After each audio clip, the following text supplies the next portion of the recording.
loyalty inside my DNA. Hi guys, this is your Chan. Welcome to Tamil Manwa. Okay, இன்றைக்கி என்ன நம்ம story பார்க்க போகிறோம்னா Roop top source மாஸ்டரை பார்க்க போகிறோம்.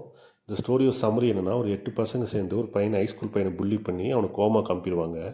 அந்த கோமா போன அவனோட அப்பா அம்மா வந்து பையனுக்கு எப்படியாச்சும் நீதி வாங்கி தரணும்னு இந்த போலீஸ் மீடியாலாம் போய் போராட்டம் பண்ணுவாங்க. பட் யாருமே கண்டுக்க மாட்டாங்க.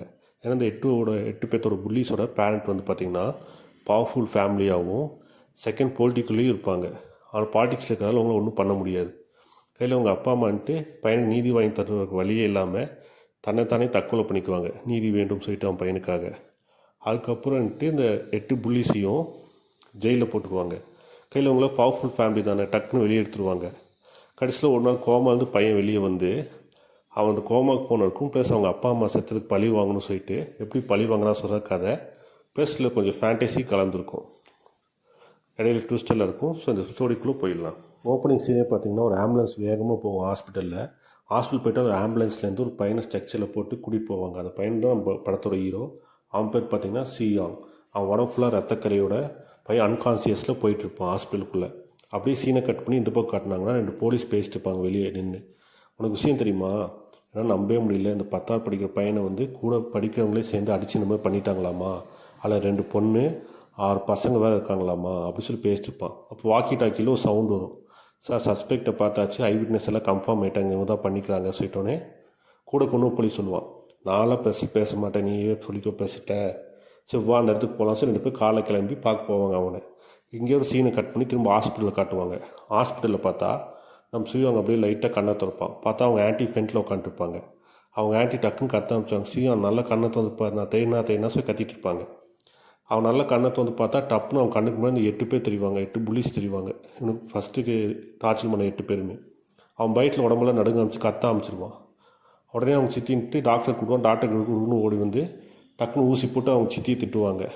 ஏங்க அவன் கோமாவில் 9 மாதம் இருந்துக்கிறான், நீங்கள் வந்துட்டோன்னு பேசலாமா, ஃபஸ்ட்டு என்ன தானே கூப்பிடணும் சொல்லிட்டு பேசிட்டு இருக்கும்போது அவனுக்கு அப்படியே கான்சியஸாக தான் இருப்பான் ஹீரோ சியாங்.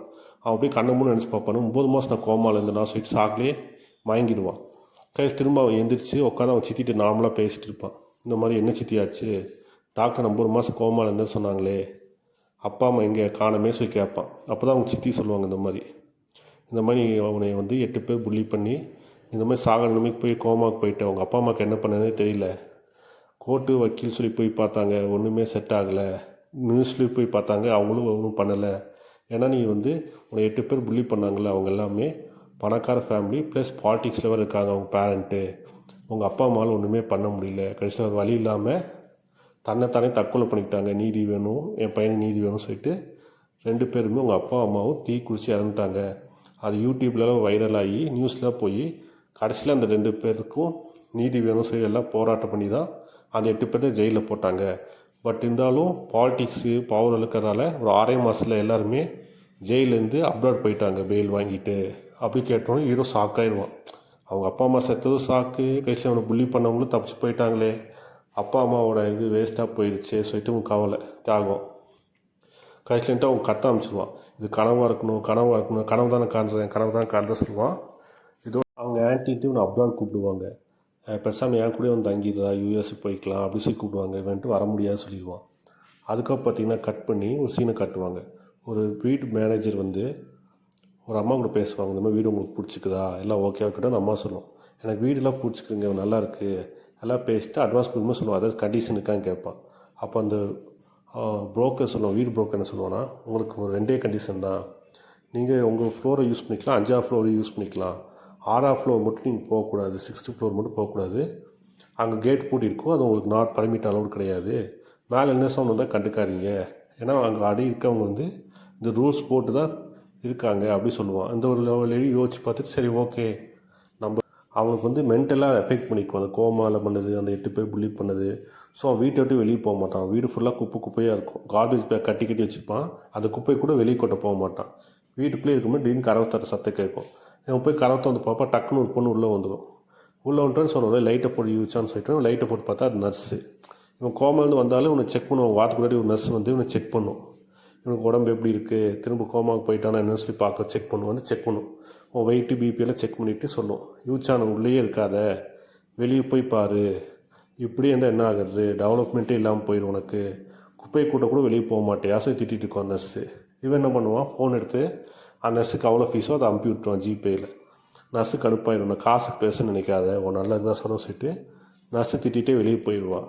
இவன் வழக்கு போல் சிஸ்டம் கொடுக்கணும், சிஸ்டம் நோண்டிட்டு இருப்பான். அப்போ இவன் கேஸெல்லாம் படித்து பார்ப்பான். அவன் கோமால் தான் இருந்தான், அப்போல்லாம் என்னென்ன ஆட்சியெல்லாம் பார்ப்பான். அப்போ என்ன வந்திருக்குன்னா, இவன் கோமான்ட்டு அவங்க அம்மா அப்பா இறந்துருப்பாங்க. அதுக்கப்புறம் அவன் ஜெயிலில் போடுவாங்க அந்த 8 பசங்களையும். அப்போன்ட்டு அவங்க 8 பேர் ஒரு பேரண்ட்ஸும் ஒரு ப்ரெஸ் மீட் வச்சு மன்னிப்பு கேட்பாங்க, நடந்துக்க நீ மன்னிச்சுக்கோங்க சார், ப்ரெஸ் மீட் வச்சு மன்னிப்பு கேட்பாங்க. அதுவும் கோமாலுக்கும் ஹாஸ்பிட்டல் வந்து பிரசிடென்ட்டே வந்து கை கொடுத்துட்டு போவாங்க, சீக்கிரம் வா பொக்கையெல்லாம் கொடுத்துட்டு போவாங்க அவனுக்கு. அப்படியே ஒன்று ஒன்றா ஸ்க்ரோல் பண்ணிட்டு இருப்பான். அப்போ அவனுக்கு நோட்டிஃபிகேஷன் வரும் ஒரு மெசேஞ்சர் ஆப்லேருந்து, இவன் பழைய ஸ்கூல்லேருந்து குரூப்லேருந்து இருப்பான், அதுலேருந்து மெசேஜ் வரும். இந்த மாதிரி 8 பசங்கள்ன்ட்டு 6 பசங்கன்ட்டு திரும்ப வந்துட்டு ஊருக்கு ரிட்டர்ன் ஆகிறாங்க, அப்ராட்லேருந்து திரும்ப கொரியாவுக்கு வராங்க சொல்லி மெசேஜ் வரும். இதை பார்த்தோன்னா அவன் கடுப்பாயிடுவான். சரி அவங்க வராங்களே, ஏன்னா என்ன பண்ண முடியும், என்ன பழி வாங்க முடியாதான் போயிடுவானே நான், இந்த உடம்பு வச்சு என்ன பண்ணுறது, அவங்கள என்ன ரிவெஞ்ச் எடுக்க முடியாதா சொல்லிட்டு திரும்ப டிப்ரெஷனில் போயிட்டு பெட்டில் போய் படுத்துருவான், யோசிச்சுட்டு என்ன பண்ணுறேன்னு. அந்த டைம் தான் பார்த்தீங்கன்னா வானத்துலேருந்து ஒரு எரிக்கல் மாதிரி இறங்கி ஒரு கத்தி வரும் வானத்துலேருந்து, டொப்புன்னு ரூஃபில் வந்து டொப்புன்னு இடிச்சிடுவோம், அந்த கத்தி குத்தி நிற்கும்.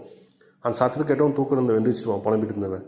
வெந்திரிச்சு போய் பார்ப்பான், என்னது சத்தம் கேட்குது, எதோ வந்துட்டாங்க தீடவனா வந்துட்டாங்க வீட்டுக்குள்ளே, இல்லை அந்த புள்ளிஸ் யாராச்சும் திரும்ப கண்டுபிடிச்சி வந்துட்டாங்களா சரி பயந்துகிட்டே கதவை திறந்து பார்ப்பான். கதவை திறந்து பார்த்தா அவன் வாசலுக்கு நேரம் கத்தி நிற்கும் ஸ்ட்ரைட்டாக. இதோட சாப்டர் 3 முடியுது. இதுக்கப்புறம் தான் ஃபேண்டசி எலிமெண்ட் எல்லாம் வரும். அந்த கத்தி வச்சு இவன் எப்படி பவர் ஆகுறான், அதை வச்சு எப்படி ரிவெஞ்ச் இருக்கிறான் மிச்சம் 8 பேர்த்தையும் சொல்லிட்டு ஸ்டோரி கண்டினியூ. ஓகே கைஸ், கூடிய சீக்கிரம் நெக்ஸ்ட் சாப்டர் அப்டேட் பண்ணுறேன். அன்டில் தென் பாய்.